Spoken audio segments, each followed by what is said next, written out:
went to go start making a video of some of my treasures that I got this morning. And of course, as soon as I come out here to start doing that, the neighbors across the way all come outside and turn on all their vehicles, turn on all their radios, and start yucking it up as if there's a party going on. Making all kinds of noise. Can't do that. And of course, I got the radios on, so I can't make video anyway, because it'll get blocked by the music mafia if I do that. So I started making preparations to move it all in, and take a look at it in there, and what happens when I start doing that? They leave.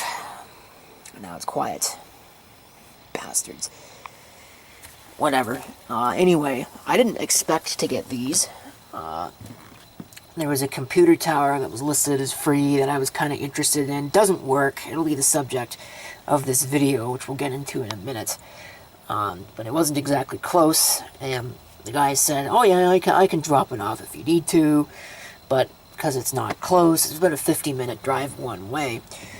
I left a message saying, hey, I can't go get it, what's the drop-off consideration? And he said, oh, I'll just drop it off on your front porch sometime over the weekend. Didn't give a time or anything, which, whatever. I'm not going to complain. It's free stuff with free delivery. But what I didn't really expect is this boombox, which is a Sanyo model. I guess it's CD to tape direct recording. I thought that was a model. I thought it was like CD10, but whatever. Maybe I'll make a video about it at some point. Maybe I won't. I don't know. It's just some stupid, cheap, modern boombox. It's not really that exciting, I don't think. If I can get battery cover open, just make sure there's no batteries in it or anything like that. Oh, what is the model? It's right there. Maybe I'll make a video. I probably will. I'm not going to keep it. I don't really have a need for it. And there's these speakers, which, again, I don't really have a need for them either. They're not in the best condition. I don't know what I'm going to do with them, but they're powered speakers, so they're slightly better than throwaway. Here is the subject of the video, however. And it's going to be a departure from my usual style of video, because I get a lot of questions from people asking me, how do you diagnose a computer when you don't know what's wrong? Now, I'm going to preface this actually by saying, if you're asking somebody to help you repair your computer, then it would behoove you to give as much information as possible, because that will save on a lot of time. The person who is fixing your machine does not need to sit there and guess why it doesn't work. You say, oh, well, the CD-ROM drive doesn't eject, or, oh, it doesn't boot, or, oh, I don't get anything on the screen. It beeps at me. That's more useful than just saying, well, it doesn't work, fix it, please. So, there's one thing, but oftentimes you'll find computers listed for free, you'll find them on the side of the road, you'll be given machines. I've had machines show up with no note on them, and you don't know what's wrong, if anything is wrong. And somebody who's just starting out, now I've been at this for years, since I was about 2 years old, I've been dealing with computers, which sounds kind of ridiculous, but it's not too far off. We moved to this house that I'm living in right now in 99, I believe. It was either 1999 or 2000. When I was 3 or 4. If it was 99, I would have been 3. If it was 2000, I would have been 4. Or 3. Depending upon how you look at it. 3 or 4. And I very vividly remember dealing with computers in the house that I lived in before this. So, yeah. That will give you something of an idea. Now, how long have I been fixing machines? It's been less than that. Probably since I was about 7 or 8. I'm 25 now, so you can do the math in your head. But everybody has to start somewhere, and starting with a blank slate like this might be kind of daunting if you don't know what you're doing. So the whole purpose of this video is to go over what I do when I come across a machine that I know nothing about. How to troubleshoot a system that Doesn't work. I do know that much. I was told that it doesn't work. But you don't know what the failure is. The first thing that you will always do is you'll make a visual inspection of the system in question. What's missing, what looks off, does everything look okay? We'll take a look at this. You can see HP Pavilion 510N. It's extremely dirty. That's the first thing that I've noticed. Lift that up. There's a little bit of junk in the serial port, but nothing that looks too out of the ordinary. Could be possible that that's shorting a couple of pins, but it only looks like it's touching the one pin there, so I don't think that's a problem. Power switch seems to work. Stickers are intact, which is kind of interesting. We're missing the floppy drive. You can see right into the machine. So obviously that will need to be fixed. See, it's missing this door here, but that's not likely a problem. I think this button here is a little stuck, but that makes sense considering how dirty this is. What is this? That's another CD burner. This looks a little broken, but I think it works. Yeah, I think it's fine. This is missing, but that's hardly a problem. That's a cosmetic thing. Coming down to the back, I'm not going to open it just yet.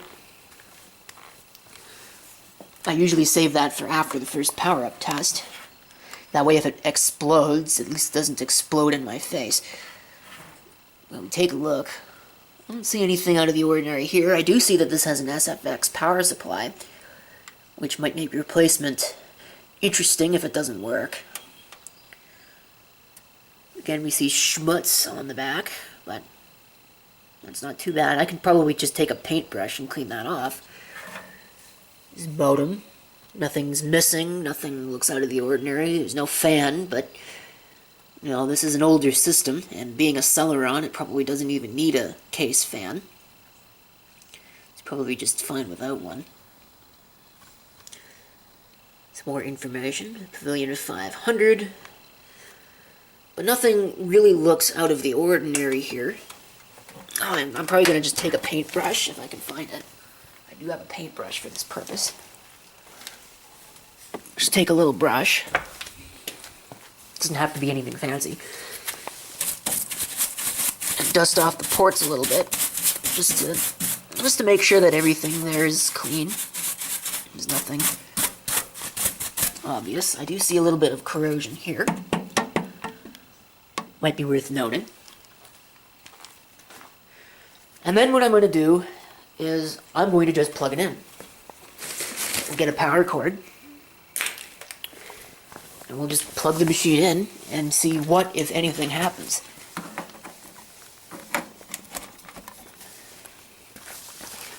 So, that's a good way to start. Don't plug in any peripherals, because if there is something catastrophically wrong, you may end up blowing up your peripherals, which is not good. There's a green light on this, and I don't see... The green light's not on. Now, some of these power supplies don't turn that green light on until the system is powered up, but... Oh.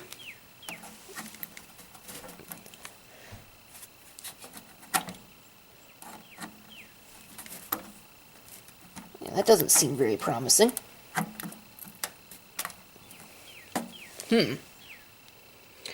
Well, what happens when I hit the power switch? Absolutely nothing. So I think we found our culprit, but let's pull the cover and make sure. Okay, so I've pulled the cover, and let's have a look-see at what's going on in here, if there's anything obvious to look at. Well, you can see all this disconnected wiring, which is a little concerning to see, including this. It's not even plugged in at all. So, we'll plug it in. There is only one way to do it. We'll see what happens. I'm going to put the camera down in order to all the way in. Let's see, there's a 4-pin thing here. Does this motherboard need a 4-pin CPU power connector? Looks like this. I don't believe so. I don't see one. I don't think it's making me look like a moron. We'll assume it doesn't have one. And we'll see what happens when we plug it in now. It's still dead. So, I think my assumption that the power supply is no good is probably correct. And I think we may have found a saving grace on this, because check this out. You can see there's screws here. It looks like this might actually take a standard power supply. Now, the issue with this is that this is a shallower case. You might be able to see that the optical drives kind of take up quite a fair bit of room here. So any old power supply is probably not going to fit in this. But for testing purposes, I'm going to grab another power supply and just see what happens. Okay, here's our little surrogate power supply, and you can see what I mean about the whole shallower case thing. You can tell that obviously a regular power supply may not actually fit in this. In particular, the problem is this lower optical drive, I think. But we can probably make it work anyway, if it even works at all. Let's see what happens now. Ooh, that's promising. Sort of.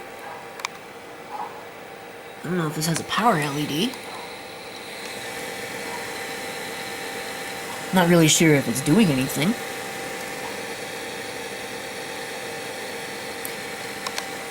But I think we can probably hook up some peripherals now and see if anything's happening. I should probably backtrack a bit just because I realize I might have gone a little bit fast when talking about the system power supply. For people who may not have ever seen SFX before, or even know what SFX means. Alright, let's go over it here. This is what's called an ATX power supply. It's been the standard for well over 2 decades.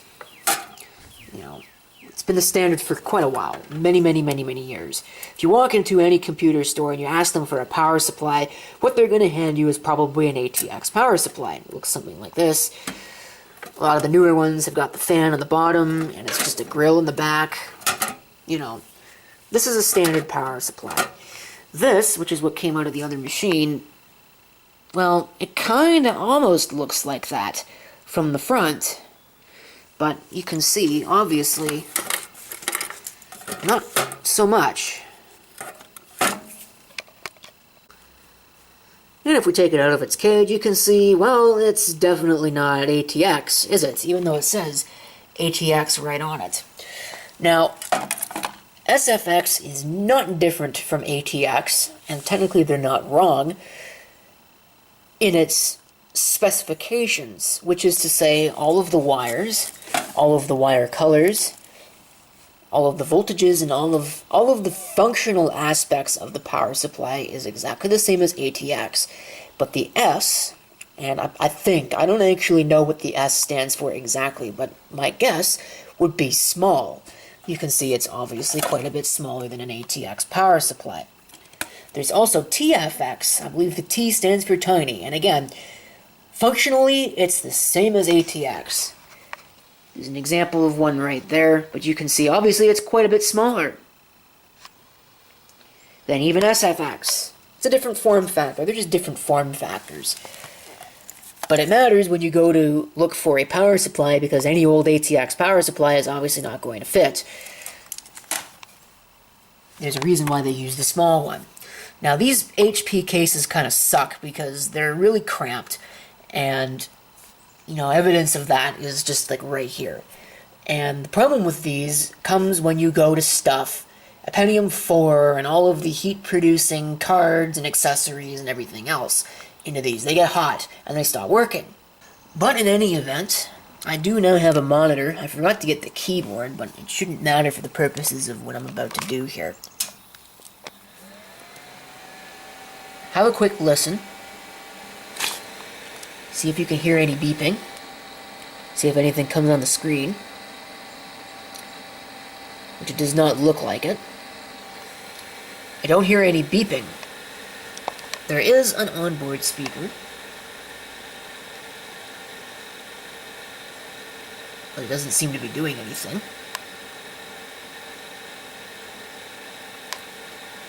So, further diagnosis seems to be necessary.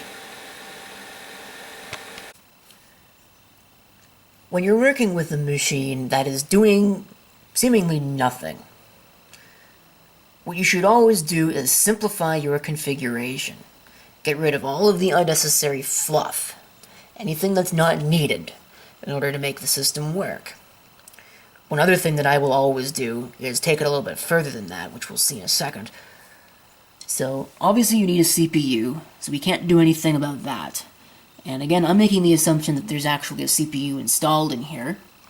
I don't see any reason why there wouldn't be. But we don't need all this memory. If there's a hard drive plugged in, or an optical drive, or a floppy drive, I would unplug that too. What is this memory? We can find out now. It doesn't say anything on it. It's another red flag. There's no real information. Probably cheap, generic junk. So what's this? Is it even installed? Ooh, that didn't look like that was installed at all. That might be a problem. It's 256. Let's see. So 256 megabytes of what looks like PC 100 memory. That's what that 100 stands for. This form factor, PC 100, PC 133. I think there's even older stuff that was 66 megahertz or similar. Let's see what it does now. It's obviously not going to work. It's got no memory. But it should at least give me an error code, which it's not doing. That's kind of suspicious. So let's put a memory module back. Okay, I went ahead and installed the name brand memory module. Let's see what it does now. Does anything any different?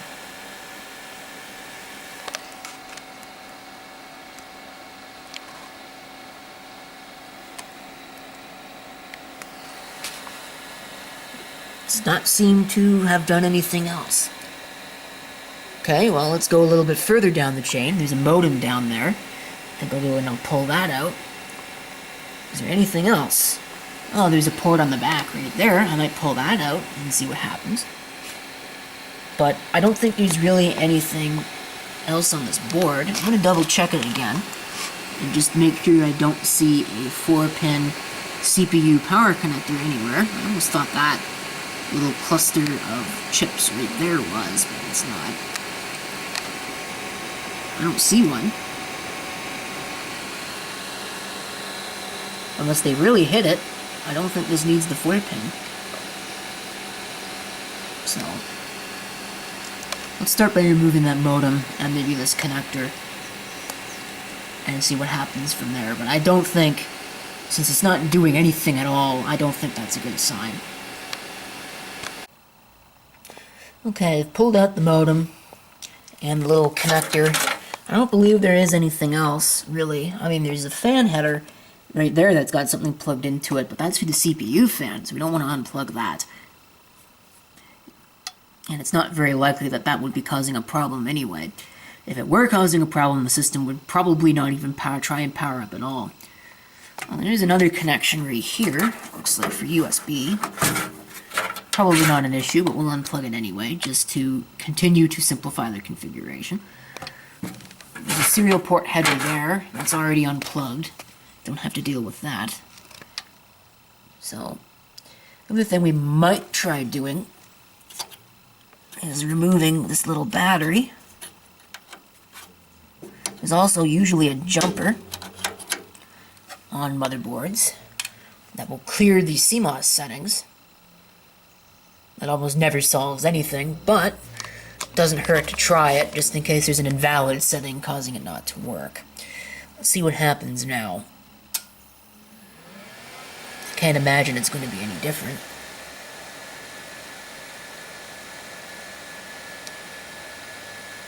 Could also be that the power supply that I am using is not exactly the most functional thing in the world, because this is a generic power supply, which is another warning I would like to give. Never use these for anything that you care about. I mean, even this is the original power supply. You can see it's a best tech model. These are troublesome troublesome power supplies. You should not ever use these. Not all of them, but a lot of them have an issue in the 5-volt standby circuit, where there's a capacitor that will fail and cause the 5-volt standby voltage to skyrocket, which will blow up anything that's hooked up to the 5-volt standby. Your motherboard, your keyboard, your mouse, any number of other things, chipset, you know. It'll blow up a lot of things, so you don't want to do that. It doesn't look like this system is really doing anything. So, one last step that I might try as a basic last resort. You can see there's a whole bunch of garbage in this case. It's possible that there's something behind it that is shorting something and causing it not to be able to power up. It's not very likely, but it could happen. So we'll pull this motherboard out. It's dead anyway, so even if it doesn't work, it's not going back in here. So might as well just pull it out and see if we can get it to work by any means possible. It does not look very good, though.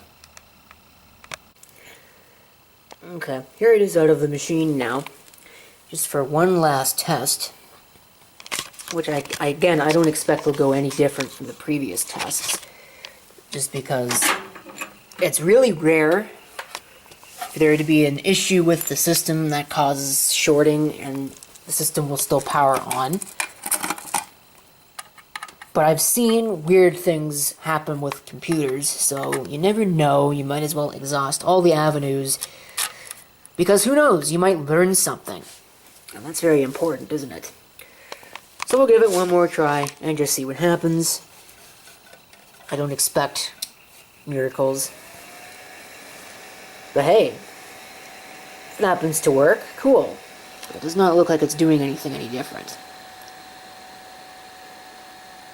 So, I think that's pretty much probably going to put the brakes on our experiment. One last thing that I might want to look at before I do anything else is maybe it's in the wrong slot, this memory module. So, we'll check and just make sure that that's not the case. Usually it isn't. With systems this old, it shouldn't really matter which slot the memory is in.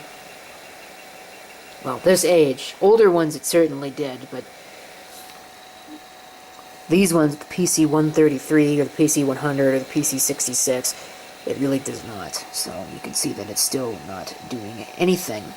And we'll double check and just make sure it's not because their cable is not plugged into the monitor, something equally as annoying, which it's not. So I suppose the last thing that we could do with this while it's here, we might as well have a look and make sure, or check and see what CPU this is. I know there is a CPU because I can see it. But trying to get these off is usually kind of a major pain. So I'm going to need two hands. I'm going to actually go ahead and remove the fan off of the top of this heatsink, which is going to shower me in dirt because there's just so much dirt in it.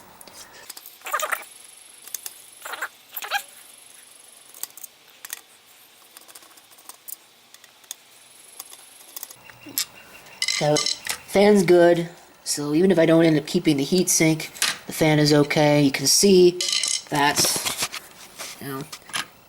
gross. Kind of makes you wonder how people let their computers get this bad, but, some people do. So we'll see if we can possibly get this heatsink off.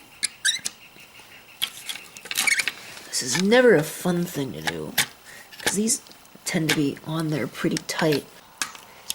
That does not want to budge at all. That's odd.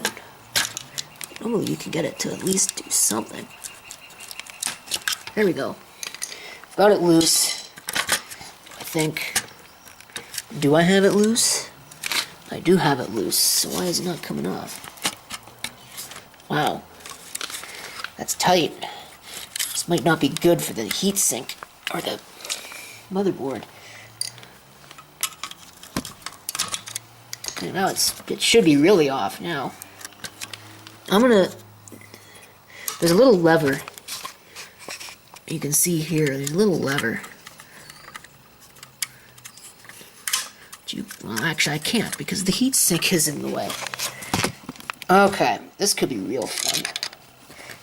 That's stuck on there really good. There we go. Now it's taken off. You can see, here is the CPU. Complete with the big black thermal compound block. I don't even know if I can get that off. I mean, yikes. It's stuck on there. PGA 370, so this is a socket 370. It's a little Intel chip. Let's see. You can see. Come on, focus please. Celeron. There's your part number. But there are all the pertinent specs of it. 1.2 gigahertz. 256, probably kilobytes, 256 kilobytes of cache, and a 100 megahertz front side bus. The motherboard, this motherboard actually is kind of interesting to take a look at, because this is actually an Asus motherboard that's HP has used. It's model TUW-LA. It's upside down, but that will tell you that's what it is. So you can go and look up the specifications on that if you'd like to do so. But it's got an Intel 810 chipset, so this is a fairly old system. So that seems like a big waste of time. You know, we've just torn apart this whole computer, pulled everything out of it, only to find out that we've got something that doesn't even work anyway. Well, have you ever heard the phrase, you miss 100% of the shots you don't take? If you don't even give any precursory effort to try and fix something, it's not going to get fixed. So, you're never going to be able to fix everything. There will be some things that will come along that are just beyond your skill set, that are not even worth fixing, and quite honestly, this probably falls under that category. But if you don't try to fix it, you're never going to know if you can fix it. And you're never going to learn anything.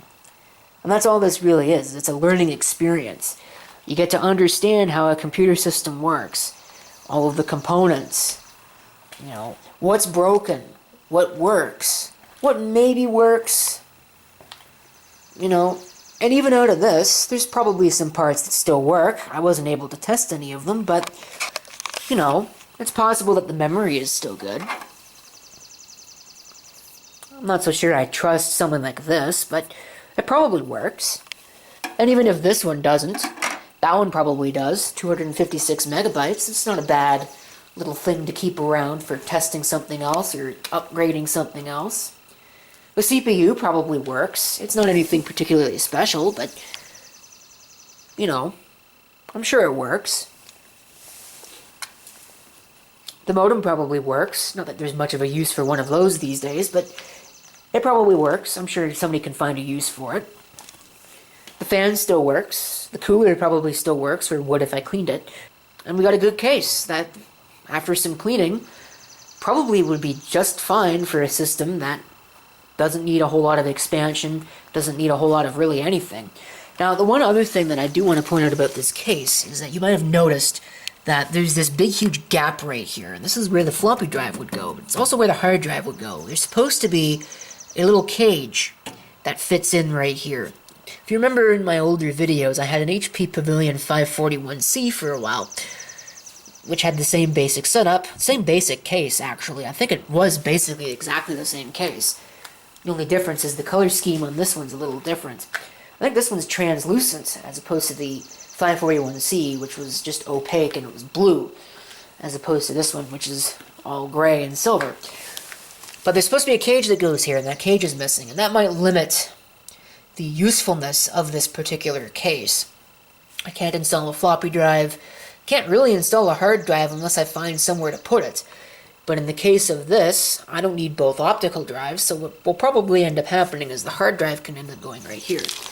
Sure, it'll look stupid, and it's not really the right way to do it. If this were a system I were fixing for somebody else, I'd go find that drive cage, but it's not, and I don't really care about presentation, so why would I waste my time and money, right? So all in all, that's just going through the diagnosis of a system where you don't know what's wrong and what works, and a discussion about why we do things. Why would you ever repair something?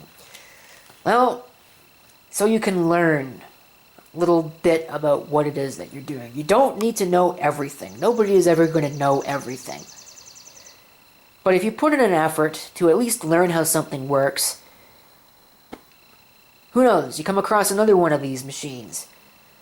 You can use your knowledge of the one that you just, tore apart and figured out, and figure that one out. What's wrong with this? Oh, this, or oh, that. Or you can upgrade it. You know that the power supply in these, the best techs, are no good, so you can change the power supply as preventative maintenance, even if it still works. So if you're wondering how I know what I know, it's by doing just this. Playing around with machines, even machines that are terminally broken. Figuring out what's wrong, what works, what doesn't. So, that's pretty much it. Thank you for watching. If you've got any comments, feel free to leave them down below. Stay tuned. I'll probably do something with this case at some point.